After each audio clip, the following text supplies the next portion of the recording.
2024 दिन संडे रविवार हो गया। हिंदी तिथि आज तृतीया और चतुर्थी दोनों हैं। और आइए बात करते हैं आज के मुख्य समाचार। प्रमुख खबरों में जानेंगे अपन बच्चों के लिए ई स्कूटर चलाने पर सरकार ने लागू किया नया नियम। अधिकतम 25 किलोमीटर की रफ्तार वाले ई स्कूटर ही चला सकेंगे। लर्निंग लाइसेंस पर भी रहेगी रोक। वहीं ऐसे सरकारी कर्मचारियों को अब मिलेगा ई पेंशन प्रणाली का लाभ। इस राज्य सरकार की तरफ से की गई बड़ी घोषणा। बीजेपी ने एक और राज्य में अपनी घोषणाएं की है। 5 लाख नौकरियां निकाली जाएगी। महिलाओं को हर महीने 2100 रुपए देने का भी वादा किया। किस राज्य में बताऊंगा आपको पूरी खबर विस्तार से। वहीं किसानों के लिए अच्छी खबर है। 0% ब्याज पर ऋण देने की घोषणा की गई। किसानों को जन कल्याण बोर्ड को भी मंजूरी मिली। सहकारी बैंक में मृतक किसानों के कर्ज पर भी छूट दी जाएगी। 31 दिसंबर तक मिलेगी ब्याज में 100% छूट। वहीं राज्य के शिक्षा मंत्री का बड़ा ऐलान। शिक्षा विभाग में अधिकारियों को भी दी जाएगी अनिवार्य सेवानिवृत्ति। राहुल गांधी ने भी एक बड़ा ऐलान किया। कहा कि 50% आरक्षण की सीमा हटाई जाएगी। जातिवार जनगणना को कानूनी मंजूरी दी जाएगी। एनएचएम कर्मचारियों का 5000 रुपए तक मानदेय बढ़ाया गया। इसके अलावा भी जानेंगे दोस्तों आज के ताजा सोना चांदी के भाव, मौसम समाचार और सरकारी नौकरियों की जानकारी भी। तो इन सभी खबरों को विस्तार से तो देखेंगे ही, साथ ही एक एक करके आज की 50 बड़ी ही महत्वपूर्ण और काम की खबरें देख लेते हैं। तो चलिए शुरू करते हैं। देखिए दोस्तों, एक तो आज नवरात्रा में चतुर्थी तिथि की उदया तिथि न होने के कारण आज 6 अक्टूबर को नहीं बल्कि कल 7 अक्टूबर को नवरात्रि का चौथा दिन रहेगा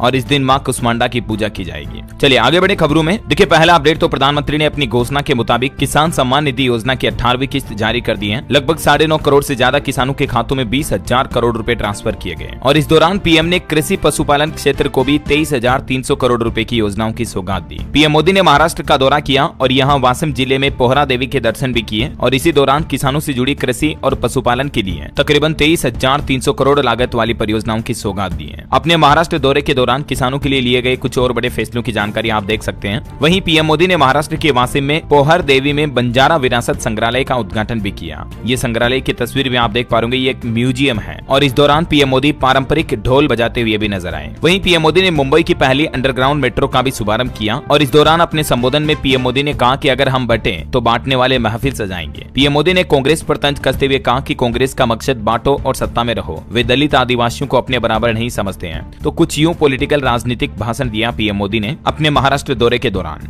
चलिए अब अपन आगे बढ़ते हैं खबरों में। देखिए अगला अपडेट, भारत की मेजबानी में क्वाड देशों के बीच 8 अक्टूबर से शुरू होगा मालाबार समुद्री अभ्यास। क्वाड देशों के बीच आंध्र प्रदेश विशाखापट्टनम में ये 8 तारीख से भारत की मेजबानी में समुद्री अभ्यास शुरू होगा। इस अभ्यास में अमेरिका, ऑस्ट्रेलिया और जापान की नौसेनाएं हिस्सा लेगी। 8 तारीख से शुरू होकर ये 18 अक्टूबर तक चलेगा, है ना। और वहीं देखिए भारत के लिए एक और बड़ी अच्छी खबर, डीआरडीओ ने पोखरण में कम दूरी की मिसाइल के 3 सफल परीक्षण किए। इंडियन आर्मी की ताकत और बढ़ने वाली है क्योंकि भारत ने एक शॉर्ट रेंज डिफेंस सिस्टम तैयार कर लिया है जिसको कहीं से भी लॉन्च किया जा सकता है। और सबसे अच्छी खास बात है कि ये एक पोर्टेबल मिसाइल लॉन्चिंग सिस्टम है, मतलब इसे कहीं पर भी आसानी से लाया ले जाया जा सकता है। तो राजस्थान के पोखरण में ये डीआरडीओ की तरफ से 3 सफल परीक्षण किए गए। चलिए अगली बड़ी खबर देखिए, केंद्र सरकार का बड़ा फैसला, अधिकतम 25 किलोमीटर रफ्तार वाले ई स्कूटर ही चला सकेंगे नाबालिग और उनके लर्निंग लाइसेंस बनाने पर भी रोक रहेगी। सड़क हादसों पर लगाम लगाने के लिए केंद्र सरकार की तरफ से यह फैसला लिया गया है। जुवेनाइल ड्राइविंग यानी कि अवयस्क बच्चों के वाहन के मुद्दे पर अब ध्यान देते हुए केंद्र सरकार ने ऐसे वाहनों की अधिकतम गति सीमा 25 किलोमीटर प्रति घंटा निर्धारित करने का फैसला किया है। मोटर वाहन कानून में बड़े पैमाने पर परिवर्तन कर रहे सड़क परिवहन एवं राजमार्ग मंत्रालय की तरफ से इन वाहनों की इंजन क्षमता 50 सीसी और मोटर पावर अधिकतम 1500 वाट निर्धारित करने का भी फैसला लिया है। यानी छोटे बच्चों के लिए जो छोटी स्कूटी व्हीकल वगैरह आते हैं, अगर इलेक्ट्रिक है तो अधिकतम 1500 वाट का होंगे और अगर इंजन वाला है तो 50 सीसी से ऊपर के नहीं होंगे।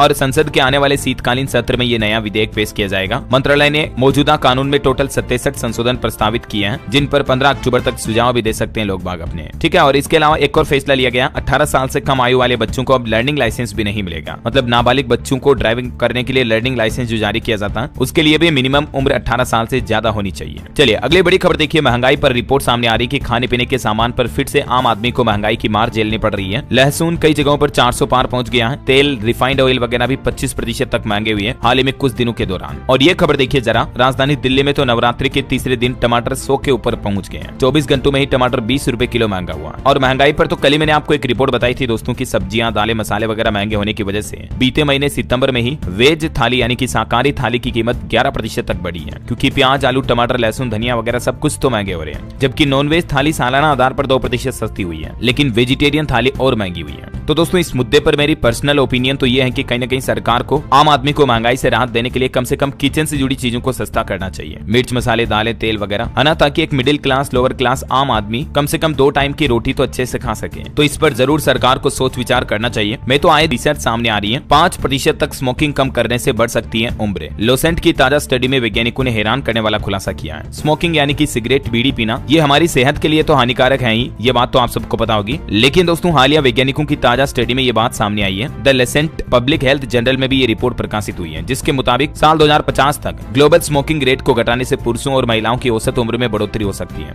वैज्ञानिकों की रिसर्च के मुताबिक मात्र 5% स्मोकिंग कम करने से भी पुरुषों की औसत उम्र 1 साल बढ़ जाती है और महिलाओं की औसत उम्र 0.2 साल तक बढ़ सकती है। 5% का मतलब समझ रहे हो? जैसे कोई व्यक्ति अगर 20 सिगरेट रोज की पीता और 1 सिगरेट भी कम पिए ना, तो भी उसकी औसत उम्र 1 साल बढ़ जाएगी। अब जरा सोचिए, स्मोकिंग सिगरेट बिल्कुल ही अगर बंद कर दें तो इंसान के मरने का रिस्क कितना कम हो जाएगा, उम्र कितनी बढ़ जाएगी, आप खुद ही अंदाजा लगा सकते हैं, है ना। चलिए अगला अपडेट देखिए दोस्तों। फ्रॉड रोकने के लिए सरकार की तरफ से एक बड़ा कदम उठाया गया है। फर्जी कागजातों से लिए गए तकरीबन 2.25 करोड़ मोबाइल कनेक्शन काट दिए हैं। दूरसंचार विभाग DOT यानी कि डिपार्टमेंट ऑफ टेलीकम्युनिकेशन की तरफ से यह बड़ा फैसला लिया गया है। दरअसल दूरसंचार विभाग अब साइबर धोखाधड़ी से निपटेगा और इसके लिए फर्जी कॉल रोकने के लिए भी केंद्रीय प्रणाली सिस्टम शीघ्र ही लागू किया जाएगा। नागरिकों को स्पैम कॉल की रिपोर्ट करने के लिए चक्षु प्लेटफॉर्म का उपयोग करने की सलाह भी दी गई है। और अब सरकार का कहना है कि फ्रॉड कॉल और SMS पर पूरी तरह से प्रतिबंध लगेगा और इस मुद्दे पर एक्शन लेना भी शुरू कर दिया। तभी तो दूरसंचार विभाग ने तकरीबन 2.25 करोड़ मोबाइल नंबर को ब्लॉक कर दिया, जिनके जरिए लोगों को फ्रॉड कॉल स्पैम कॉल किए जा रहे थे। 1,77,00,000 मोबाइल कनेक्शन तो पूरी तरह से काट दिए हैं। इसके अलावा 11 लाख व्हाट्सएप अकाउंट भी बैन किए गए, जिनके जरिए व्हाट्सएप से फर्जी जो KBC वगैरह के इस तरह के मैसेज आते हैं, आपको पता होगा, साइबर अपराध और धोखाधड़ी की गतिविधियों में शामिल थे व्हाट्सएप अकाउंट, उनको भी बैन कर दिया। दोस्तों आजकल हम देख रहे हैं कि कई फाइनेंशियल एजेंसियां और इंस्टीट्यूशंस ये कह रहे हैं कि US रिसेशन की तरफ बढ़ रहा है, मतलब मंदी आ सकती है और इसका असर पूरी दुनिया में दिखाई दे रहा है। इस वजह से ग्लोबल इकोनॉमी में भी वोलेटिलिटी बढ़ने के चांसेस हैं, लेकिन ये वोलेटिलिटी मार्केट में नए मौके भी ला रही है और उसी मौके की तलाश में मैंने एक जबरदस्त फीचर देखा कॉइन स्विच पर, जिसका नाम है स्मार्ट इन्वेस्टमेंट। और इस फीचर की मदद से आप एश्योर्ड प्रॉफिट्स कमा सकते हैं, वो भी आसानी से। बाकी का काम एक्सपर्ट ट्रेडर्स करेंगे जो आपके बिहाफ पे ट्रेड करते हैं। ये स्ट्रेटेजीज को फॉलो करता है जो कि मार्केट एक्सपर्ट ने रिसर्च के बाद बनाई है। आपको बस इन्वेस्टमेंट करना है, आप सोते सोते पैसे कमाओगे। लिंक नीचे दे रखा, आप खुद देख सकते हो। जैसे देखिए स्क्रीन पर, यहाँ आपको डिफरेंट ट्रेडर्स का हिस्टोरिकल प्रॉफिट्स का आइडिया मिलता है और प्रॉफिट शेयरिंग का कमीशन परसेंटेज भी आप डिसाइड कर सकते हैं। और ये सबसे अच्छी चीज है कि कॉइन स्विच दे रहा है 1% कैशबैक और 0 trading fee on every purchase for next 30 days. तो अभी जाकर इनका ऐप डाउनलोड करो। एक और बात जो मुझे कॉइन स्विच में पसंद आई वो ये कि ये FIU रजिस्टर्ड एक्सचेंज है, जिसमें 2 करोड़ से भी ज्यादा लोगों ने अपना ट्रस्ट दिखाया है। इनके पास प्रूफ ऑफ रिजर्व भी इंडस्ट्री स्टैंडर्ड्स के मुताबिक है, जो आप उनकी वेबसाइट पर चेक कर सकते हैं। ये डेटा वगैरह भी आप देख सकते हैं। ये दिखाता है कॉइन स्विच के फाइनेंशियल हेल्थ। और खास बात ये दोस्तों की 1 अक्टूबर से 15 अक्टूबर तक अगर आप नए फीचर्स में ट्रेड करते हैं तो आपको 100% फी रिफंड मिलेगा। इस ऑफर का अपर कैप 25,000 है और ये वैलिड है पहले 500 यूजर्स के लिए। तो अगर आप अपनी क्रिप्टो ट्रेडिंग को नेक्स्ट लेवल पर ले जाना चाहते हैं तो ये एक परफेक्ट अपॉर्चुनिटी है। मैंने डिस्क्रिप्शन और पिन कमेंट में लिंक दे दिया है, आप चेक कर सकते हैं और आज ही कॉइन स्विच ऐप डाउनलोड करो।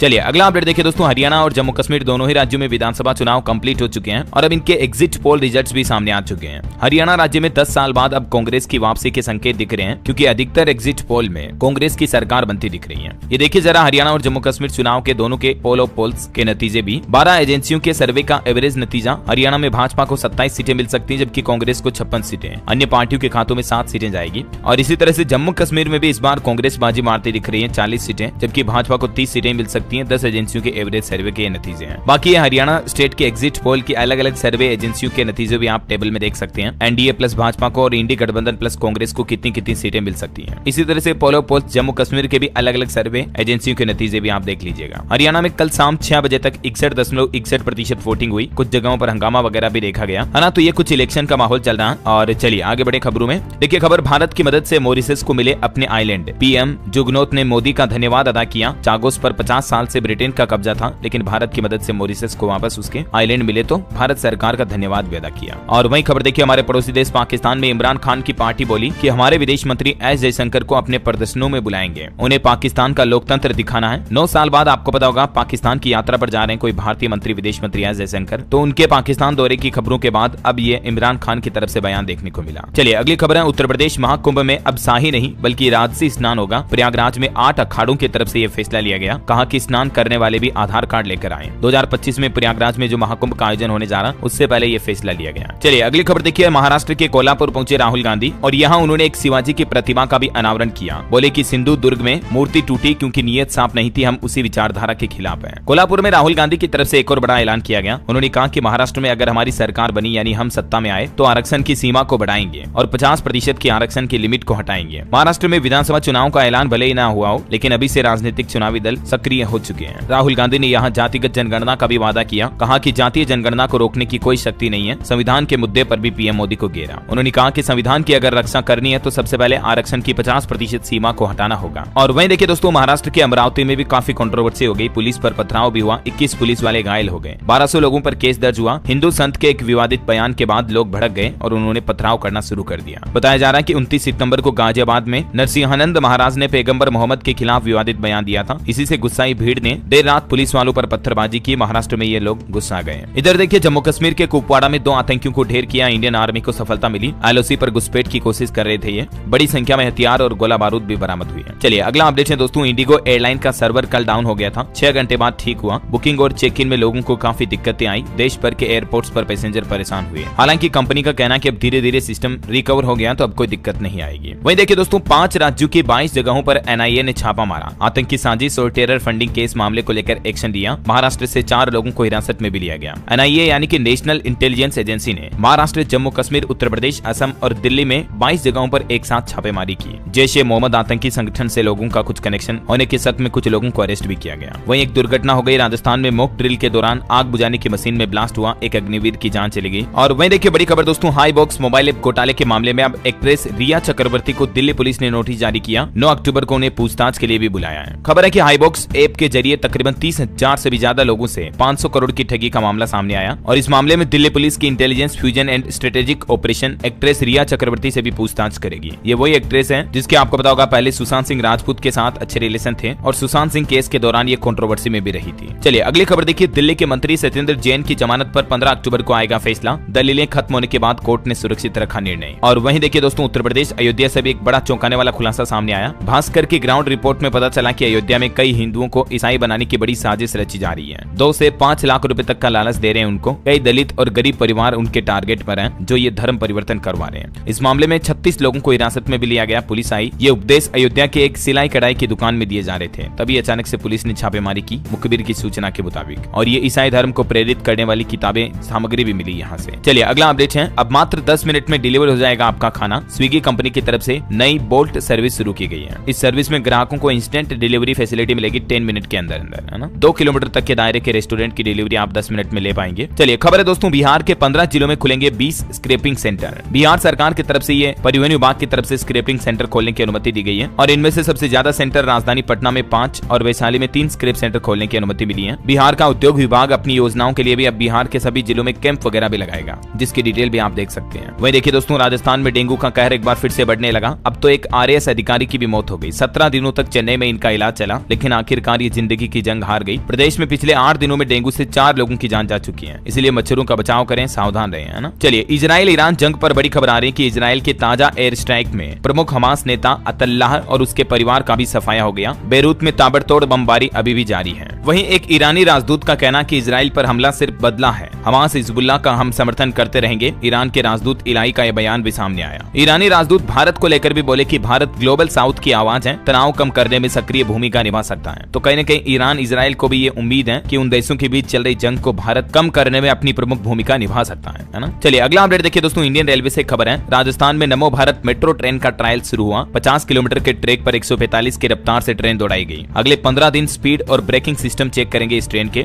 राजस्थान के कोटा मंडल में ये वंदे मेट्रो यानी कि नमो भारत रैपिड ट्रेन का ट्रायल शुरू हुआ है। वहीं खबर है, दिल्ली में भी हुई नमो भारत की एंट्री। साहिबाबाद से न्यू अशोकनगर तक शुरू हुआ ट्रायल रन। इसमें भी कई सारे रूट्स कवर होंगे, जिसकी डिटेल आप देख सकते हैं। और रेलवे से एक और अपडेट है कि भारत की पहली एयर ट्रेन चलने की तारीख भी सामने आ चुकी है। इसमें आप फ्री में सफर कर पाएंगे। 2000 करोड़ रुपए सरकार खर्च कर रही है इस ट्रेन के लिए। इस ट्रेन का मकसद है दिल्ली के इंदिरा गांधी अंतर्राष्ट्रीय हवाई अड्डे के टर्मिनलों के बीच कनेक्टिविटी को बढ़ाने के लिए स्पेशली इस ट्रेन को डिजाइन किया गया। As a mini metro train हो गई है ना। और इसका संचालन लगभग 2028 तक होने की उम्मीद है। और वहीं रेलवे में चेन्नई मेट्रो को लेकर भी सरकार का कहना है कि इसके दूसरे चरण के लिए 65% राशि केंद्र सरकार देगी। वित्त मंत्रालय की तरफ से इस बात की जानकारी दी गई। टोटल इस प्रोजेक्ट की लागत 63,000 करोड़ रुपए होगी, जिसमें केंद्र सरकार 41,000 करोड़ रुपए से ज्यादा की मदद करेगी। चलिए अगली बड़ी खबर देखिए, वैज्ञानिकों की रिसर्च में खुलासा सामने आ रहा है कि सोशल मीडिया के जरिए युवाओं का मानसिक स्वास्थ्य तबाह हो रहा है। हर रोज 1 घंटा ब्रेक लेना बहुत जरूरी है। अगर आप भी बहुत ज्यादा ही Facebook, WhatsApp, Instagram, Twitter scroll करते रहते हैं, रील्स देखते रहते हैं, शॉर्ट्स वीडियो देखते हैं, तो जरूर सावधान हो जाएं। सिर्फ 1 घंटे का सोशल मीडिया से ब्रेक लेना भी आपको रिफ्रेश कर सकता है। हर साल लगभग 20% प्रतिशत युवाओं में मानसिक विकार पैदा हो रहे हैं सोशल मीडिया की वजह से। पॉपुलर मीडिया जर्नल साइनेट की रिपोर्ट में ये प्रकाशित अध्ययन में पता चला है। तो कहने का मतलब ये है कि देखो, अति हर चीज की बुरी होती है। अगर आप जरूरत से ज्यादा खाना भी खा रहे हो तो भी आपको नुकसान ही करेगा, समझ रहे हो। मतलब सोशल मीडिया ठीक है, एंटरटेनमेंट के लिए चलाते हैं हम, थोड़ा बहुत मनोरंजन, मूड फ्रेश हो जाए। अभी जैसे आप यूट्यूब पर ये वीडियो देख रहे हो तो ये तो काम की चीज देख रहे हो, है ना। डीएलएस न्यूज चैनल देखते हो तो आपको कुछ न कुछ जनरल नॉलेज, कुछ इन्फॉर्मेशन, कुछ अपडेट, सरकार के नए नियम वगैरह की जानकारी तो मिलती ही है।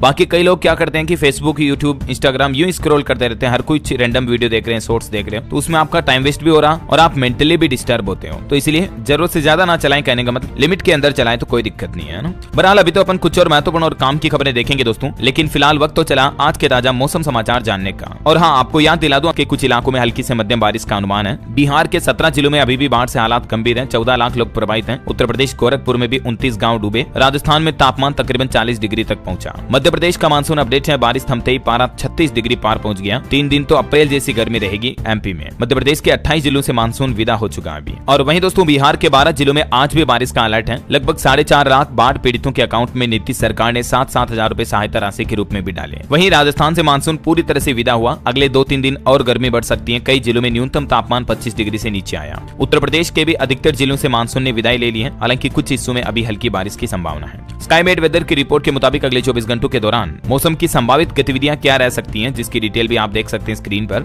ठीक है। और चलिए मौसम के बाद अब अपन आज के सराफा बाजार पर नजर डाल लेते हैं। देखिए इस सप्ताह सोने चांदी में तेजी रही। सोना 324 रुपए बढ़कर 75,964 रुपए पर पहुंच गया, जबकि चांदी भी 92,200 रुपए प्रति किलो पर बिक रही है। चांदी में भी इस साल काफी अच्छी बढ़ोतरी देखी गई दोस्तों। तो आप ईटीएफ के जरिए भी चांदी में निवेश कर सकते हैं। एक साल में ही सिल्वर ईटीएफ ने लगभग 34% तक का रिटर्न दिया है। आईबीजेए के मुताबिक इस साल अब तक चांदी के दाम 18,805 रुपए तक बढ़ चुके हैं। तो अच्छा खासा रिटर्न आपको इसमें भी मिल सकता है। वहीं मार्केट से अपडेट आ रहा कि अगले 4 दिन तक अभी शेयर बाजार में और गिरावट रह सकती है। इसके पीछे 5 बड़े कारण हैं। एक तो ईरान इजराइल की टेंशन, चीन के शेयरों में लगातार तेजी देखने को मिल रही है, विदेशी निवेशक भारत में बिकवाली कर रहे हैं, आरबीआई की एमपीसी बैठक भी होने वाली है 9 अक्टूबर को, और हरियाणा चुनाव के नतीजों से भी स्टॉक मार्केट पर असर देखने को मिल सकता है। तो ये 5 बड़े कारण हैं जिस वजह से शेयर मार्केट अभी भी आपको डाउनफॉल में ही दिखेगा। वही खबर है दोस्तों, जियो फाइनेंशियल ब्लैक रॉक के म्यूचुअल फंड बिजनेस को सेबी की मंजूरी मिल चुकी है। फाइनल अप्रूवल मिलना अभी बाकी है। जुलाई 2023 में दोनों कंपनियों ने पार्टनरशिप की थी। चलिए आगे बढ़ते हैं मार्केट के बाद खबरों में। देखिए आप गूगल सर्च करने वालों के लिए बड़ी अच्छी खबर है, क्योंकि सर्च रिजल्ट में अब कंपनियों को मिलेगा वेरीफाइड चेक मार्क, जिससे यूजर्स को सीधा फायदा होगा। आप वेरीफाइड वाली लिंक पर क्लिक करके नकली वेबसाइट से बच पाएंगे सर्च परिणाम में, है ना। गूगल कंपनी का यह नया प्लान है। चलिए अगला अपडेट देखिए, अगले 10 वर्षों में प्रमुख रक्षा उपकरण निर्यातक बनेगा हमारा भारत। 5 से 10% ही रह जाएगा आयात, डीआरडीओ के प्रमुख ने यह बात कही है। वही खबर है, आज चेन्नई के मरीना बीच पर होगा भव्य एयर शो का आयोजन। वायुसेना के 72 जहाज लेंगे हिस्सा। लिम्का बुक ऑफ रिकॉर्ड्स में इतिहास रचने की तैयारी में जुटी है भारतीय वायुसेना। ये 92वां वायुसेना दिवस समारोह इस बार चेन्नई के मरीना बीच पर मनाया जा रहा है। आज 6 अक्टूबर को भव्य कार्यक्रम का आयोजन आपको देखने को मिलेगा, है ना। चलिए अगला अपडेट है, झारखंड में बीजेपी ने जारी किया अपना चुनावी घोषणा पत्र। 5 लाख नौकरी और महिलाओं को 2100 रुपए हर महीने देने का वादा किया है। झारखंड राज्य में आगामी विधानसभा चुनाव को लेकर भाजपा ने अपनी चुनावी घोषणा पत्र का 5 प्रण जारी किया है। मतलब 5 बड़े वादे किए हैं, जिसमें एक तो बीजेपी का कहना है कि हमारी पार्टी की सत्ता में आने पर महिलाओं को हर महीने 2100 रुपए की वित्तीय सहायता मिलेगी।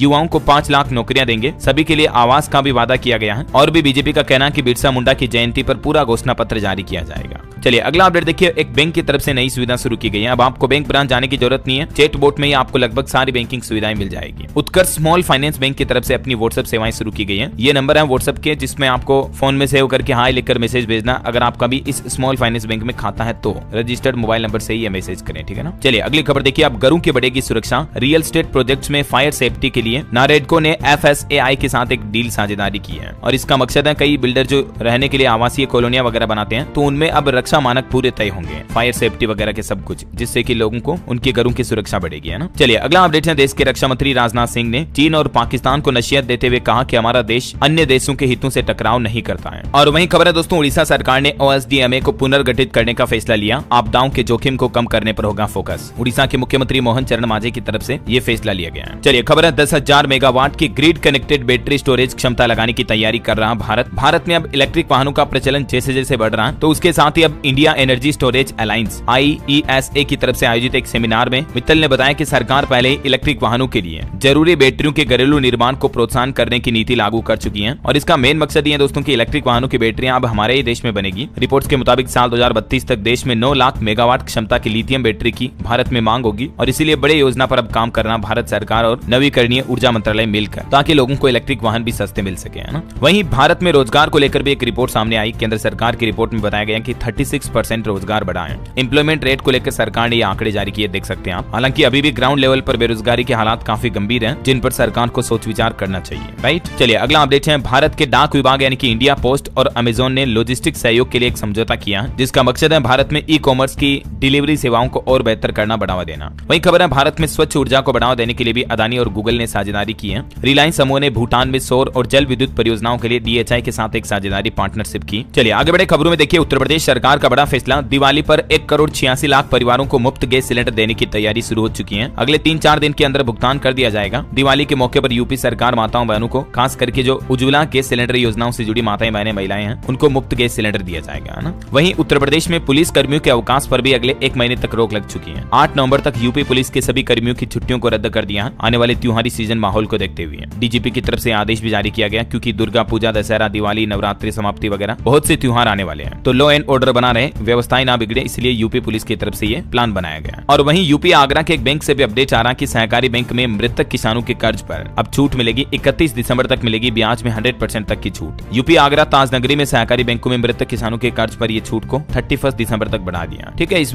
छूट के बारे में ज्यादा डिटेल भी आप देख लीजिएगा स्क्रीन पर। वैसे उत्तर प्रदेश के पुलिस कर्मियों को अब ई पेंशन प्रणाली का लाभ भी मिलेगा। मुख्यमंत्री योगी आदित्यनाथ सरकार की तरफ से ये बंदोबस्त करके जल्द ही ई पेंशन प्रणाली शुरू करने का निर्देश जारी किया है। इससे होगा ये कि पुलिस कर्मियों को पेंशन संबंधित कोई दिक्कत नहीं होगी, सब कुछ ऑनलाइन उनको पता चल जाएगा। ये भी सीएम योगी का प्लान है ना। और वहीं दोस्तों उत्तर प्रदेश में मेडिकल कॉलेजों की संख्या पर भी अच्छी खबर आ रही है। 25 नए सरकारी नर्सिंग कॉलेज खुलेंगे। मुख्यमंत्री योगी आदित्यनाथ ने 20 जिलों में ये नए नर्सिंग कॉलेज खोलने के हेतु निर्माण कार्य तेजी से करने के निर्देश भी जारी किए हैं। यूपी के किन किन जिलों में ये नर्सिंग कॉलेज खुलेंगे, ये पूरी लिस्ट भी आप देख सकते हैं। इन जिला वासियों को ये फायदा होगा। और खबर है दोस्तों यूपी गाजीपुर में बड़े वाहनों की शहर में नो एंट्री रहेगी। 14 अक्टूबर तक रूट डायवर्जन वगैरह भी किए गए हैं। शहर में नवरात्रि, दुर्गा पूजा, दशहरा और माताजी की प्रतिमा विसर्जन के चलते बड़े वाहनों का प्रवेश प्रतिबंध रहेगा 7 अक्टूबर से लेकर 14 अक्टूबर तक। और वहीं उत्तर प्रदेश के अमेठी में जो अभी हाल ही में आपको बताऊंगा एक घटना हुई थी, जिसमें एक टीचर, उसकी पत्नी और दोनों बच्चियों की जान ले ली गई थी। पूरे परिवार को ही खत्म कर दिया था। तो अमेठी कांड के इस परिवार के माता पिता से मुख्यमंत्री योगी आदित्यनाथ ने मुलाकात की। परिवार को सरकारी नौकरी और 5 बीघा जमीन और घर देने का ऐलान भी किया। इसके अलावा भी आर्थिक मदद देने का भी आश्वासन दिया मुख्यमंत्री योगी आदित्यनाथ ने। वारदात से पहले आरोपी ने ये व्हाट्सएप स्टेटस भी लगाया था, जिसके भी स्क्रीनशॉट अब मीडिया में वायरल हो रहे हैं। हालांकि कई सवाल अभी बाकी हैं। आखिर किसने चंदन को पिस्तौल दी, कैसे ये फरार हुआ, अपराध में शामिल और भी लोगों को यूपी पुलिस तलाश रही है। उम्मीद है इस परिवार को जल्द ही न्याय मिलेगा। चलिए आगे बढ़ते खबरों में। देखिए आप, मध्य प्रदेश में डॉक्टरों से नहीं छूट रहा निजी प्रैक्टिस का मोहर। इसी बीच अब MP सरकार की तरफ से फैसला लिया गया। अब डॉक्टरों को 20% अतिरिक्त प्रोत्साहन राशि दी जाएगी। मध्य प्रदेश के मुख्यमंत्री डॉक्टर मोहन यादव सरकार की तरफ से ये घोषणा की गई है। वहीं टेक न्यूज से खबर देखिए, मेटा ने लॉन्च किया AI वीडियो टूल, जिसमें आप टेक्स्ट से वीडियो बना सकेंगे। जैसा कि ChatGPT OpenAI पहले लेकर आया था ना, तो अब मेटा मूवी जनरेशन करके नया AI लॉन्च करने जा रही फेसबुक भी। वहीं खबर है दोस्तों, उत्तर रेलवे भी चलाएगा 154 स्पेशल ट्रेनें। 15 नवंबर तक काम पूरा करने के निर्देश जारी हुए। महाकुंभ 2025 के लिए ये स्पेशल रेलवे ट्रेनें चलाने जा रहा है। और वहीं खबर है, बिहार में ऐसे शिक्षकों को अब हाजिरी बनाने में राहत मिलेगी। शिक्षा विभाग की तरफ से यह बड़ा फैसला लिया गया है। दरअसल बिहार में प्राथमिक शिक्षा निदेशक ने अपने एक पत्र में कहा कि 1 अक्टूबर से सभी शिक्षकों को मोबाइल ऐप से उपस्थिति दर्ज करने पर ही वेतन का भुगतान किया जाना है। तो मोबाइल ऐप के जरिए शिक्षक अटेंडेंस लगा सकते हैं। और अभी बाढ़ के कारण शिक्षकों के काफी कामकाज भी प्रभावित हैं, लिहाजा ऑनलाइन उपस्थिति दर्ज कराना संभव नहीं हो पा रहा। तो अभी फिलहाल उनको छूट भी दी जाएगी ऑनलाइन अटेंडेंस के लिए। और वहीं दोस्तों उत्तराखंड के भी शिक्षा मंत्री का एक बड़ा ऐलान देखिए आप। शिक्षा विभाग में अधिकारियों को भी दी जाएगी अनिवार्य सेवानिवृत्ति। विद्यालयों के चयन की धीमी गति पर भी उन्होंने नाराजगी जताई और ये आदेश सुनाया। चलिए खबर देखिए, मध्य प्रदेश में किसानों के लिए एक और अच्छी खबर आई है। किसानों को 0% ब्याज पर ऋण मिलेगा। कोदो कुटकी उगाने वाले किसानों को बोनस भी देगी MP सरकार। जैन कल्याण बोर्ड को भी मंजूरी मिली। मध्य प्रदेश के मुख्यमंत्री डॉक्टर मोहन यादव की अध्यक्षता में कैबिनेट की बैठक हुई और इसमें रानी दुर्गावती की 500वीं जयंती के मौके पर कई प्रस्तावों पर मुहर लगाई गई, जिसमें कुछ डिटेल आप देख सकते हैं। श्री अन्न प्रोत्साहन योजना में किसानों को 3900 रुपए का बोनस मिलेगा। इसके अलावा भी किसानों को 0% ब्याज दर पर ऋण भी उपलब्ध करवाया जाएगा। यानी किसान भाई लोग अगर लोन लेते हैं बैंक वगैरह से, तो उन्हें ब्याज इंटरेस्ट नहीं देना पड़ेगा, है ना। वहीं खबर है, मध्य प्रदेश में आम आदमी पार्टी की नई प्रदेश कार्यकारिणी का ऐलान हुआ। रानी अग्रवाल बनी रहेगी प्रदेश अध्यक्ष। चलिए खबर देखिए, हिमाचल प्रदेश सरकार ने मजदूरों के कल्याण के लिए 32 करोड़ रुपए वितरित किए। मुख्यमंत्री सुखविंदर सिंह सुक्खू की तरफ से यह बयान जारी किया गया। वहीं हिमाचल में शिक्षकों के लिए भी खुशखबरी आई। दिवाली का तोहफा, बढ़ी हुई सैलरी के साथ मिलेगा 6 महीने का एरियर भी। हिमाचल सरकार ने सरकारी स्कूलों में कार्यरत तकरीबन 2000 से भी ज्यादा व्यावसायिक शिक्षकों को ये दिवाली का तोहफा दिया है। चलिए अगला अपडेट देखिए दोस्तों, US यानी अमेरिका में स्टडी वीजा के नियम बदल चुके हैं और इसके बाद विदेशी छात्रों में खलबली सी मच गई, क्योंकि कई भारतीय छात्र भी जो अमेरिका में पढ़ते हैं उन पर भी इसका असर पड़ेगा, क्योंकि अमेरिका में विदेशी छात्रों पर अभी ये नया प्रतिबंध लगाया गया। स्टडी वीजा के नियमों में बदलाव किया है। अमेरिकी सरकार द्वारा जारी किए गए नए नियमों की जानकारी भी आप देख सकते हैं ये स्क्रीन पर। चलिए अगला अपडेट है, उत्तराखंड में अब ट्रैफिक नियमों की धज्जियां उड़ाने वालों की खेर नहीं नहीं, क्योंकि आसमान से निगरानी कर रही है सरकार अब। तो उन पुलिस की तरफ से ये अभियान शुरू किया गया। ड्रोन के जरिए ट्रैफिक रूल्स का उल्लंघन करने वालों पर अब शिकंजा कसा जाएगा। और अभी अमेजोन की ग्रेट इंडियन सेल पर दोस्तों 2000 रुपए के अंदर आप पूमा, एडिडास जैसे कई ब्रांडेड रनिंग शूज भी ले सकते हैं। अमेजोन कंपनी ने ये स्पेशल ऑफर निकाला है। खबर है कार्बन ट्रेडिंग के लिए नेपाल को 1600 करोड़ रुपए का भुगतान करेगा विश्व बैंक। वर्ल्ड बैंक की तरफ से यह फैसला लिया गया। चलिए कुछ और स्टेट न्यूज अपडेट फटाफट से देख लेते हैं। देखिए मध्य प्रदेश में मुख्यमंत्री हेल्पलाइन नंबर के नियम भी बदल चुके हैं। अब अगर किसी ने शिकायत की और वो फर्जी शिकायत निकली तो फिर शिकायतकर्ता की खेड़ नहीं।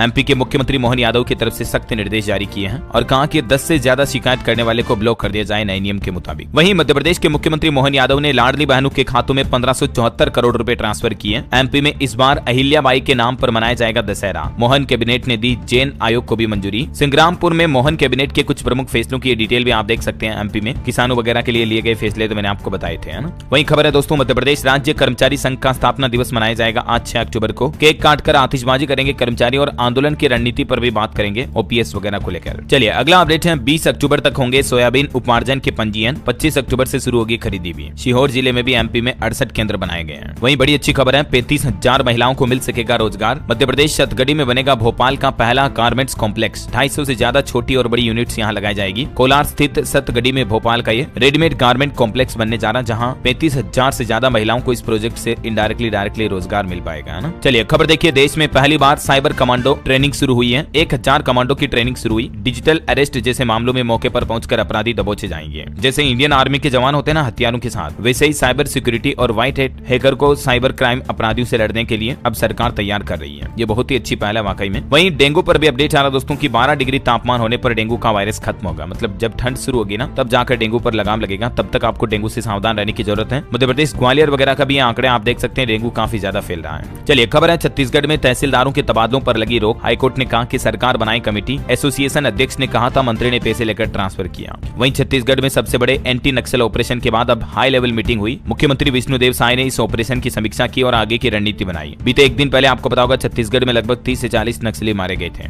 तो दोस्तों इस मामले के बाद अब दिल्ली में भी गृह मंत्री अमित शाह नक्सल प्रभावित राज्यों की बैठक करेंगे कल 7 अक्टूबर को। और इस बैठक में छत्तीसगढ़ समेत 8 राज्यों के मुख्यमंत्री भी शामिल होंगे। मकसद है देश भर से नक्सलवाद को पूरी तरह से खत्म करना। चलिए अगला अपडेट देखिए। अयोध्या में अभी रामायण चल रही है। आपको पता होगा रामलीला का आयोजन हो रहा। तो राम सीता का विवाह हुआ, मंगल गीत भी बजे। ये भी आप तस्वीरें देखकर दर्शन कर लीजिए प्रभु श्री राम के किरदारों के। चलिए अगला अपडेट है उत्तर प्रदेश में एनएचएम कर्मियों का 5000 रुपए मानदेय बढ़ा। 28 अगस्त से 2 सितंबर तक लखनऊ में प्रदर्शन किया था कर्मचारियों ने। तो आखिरकार उत्तर प्रदेश के सभी सामुदायिक स्वास्थ्य अधिकारियों की मांगों पर विचार करते हुए यूपी सरकार ने उनका 5000 रुपए मानदेय बढ़ाने का ऑफिशियल ऑर्डर जारी कर दिया है। ये देख सकते हैं आप प्रेस नोट भी। तो ये अच्छी बात है वाकई में हेल्थ कर्मचारियों के लिए। और वहीं खबर देखिए आप उत्तराखंड में भी साइबर अटैक पर मुख्यमंत्री पुष्कर सिंह धामी सख्त हुए। विभागीय अधिकारियों के साथ हाई लेवल मीटिंग की और सोमवार तक सभी साइट शुरू करने के निर्देश भी दिए। वहीं खबर है दोस्तों उत्तराखंड में 70 से ज्यादा उम्र वाले बुजुर्गों को अब आधार कार्ड के जरिए आयुष्मान कार्ड मिलेंगे। मतलब उनके आयुष्मान कार्ड आधार कार्ड से बनेंगे।